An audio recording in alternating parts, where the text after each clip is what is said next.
Hello from Besamé Mucho, and welcome back to another edition of Sailing with Scott. It's the 39th annual Long Beach to Dana Point 2023 Labor Day weekend race. Today, Skipper Dan Hannigan and his crew are one of 21 boats in the PHRF Spin Class. 5, 4, 3, 2. There are a total of 25 vessels in the fleet, which is racing from Long Beach Harbor to Dana Point, California, with a port rounding 7.5 nautical miles off the Huntington Beach coast. The oil platforms Ellen and Elly. Winds are extremely weird, and I'll get into that a little bit later in the segment. But on this marine layered morning, with a very fine misty drizzle, there are light breezes.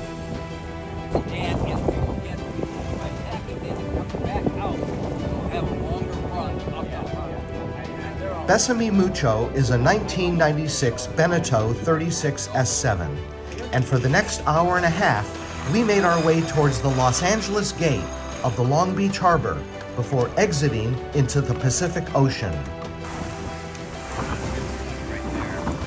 We had raced here before, and with the winds normally clocking around to the northwest, by the time we made it out the gate, we were expecting to sail to the oil islands before hoisting our spinnaker. There.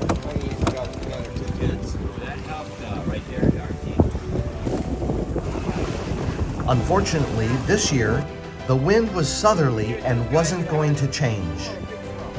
A cut-off low-pressure system created a Channel Islands eddy that affected both the sea state and the direction of the wind. So we planned on hoisting the spinnaker inside the harbor on the starboard side. As it turned out, we were on a beam reach the entire way up the harbor and never did raise the kite. Conditions proved that competitors needed flexibility in their tactics to do well. So as we exited the harbor, we hardened up and kept our port tack as we entered the Pacific. You came up enough to get positive. All right, let's stand by the tack. Our tactician today was veteran sailor Ed Johnston, whose main objective was all about consolidation. It was clear that we had a very good start and needed to maintain control not just to win our class, but to take overall honors, as we had just as good a chance to do well as everyone else in the race.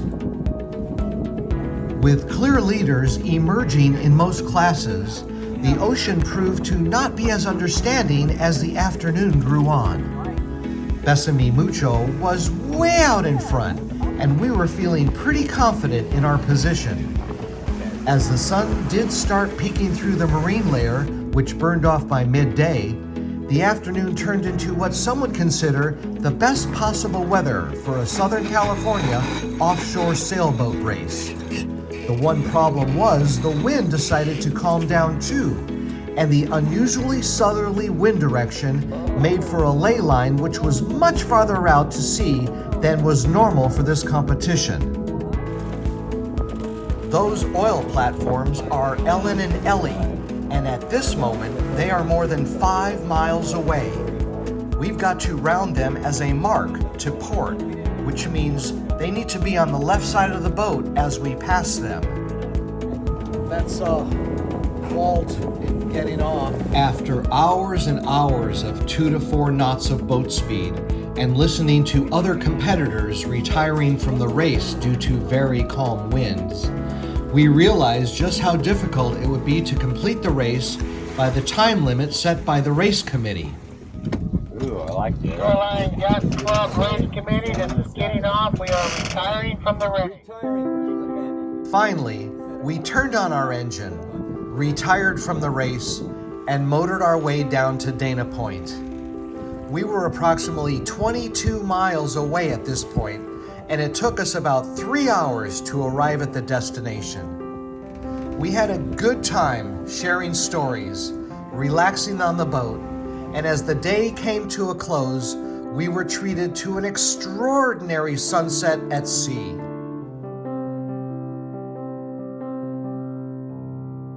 Please don't forget to like and subscribe for more adventures on Sailing with Scott. See you next time.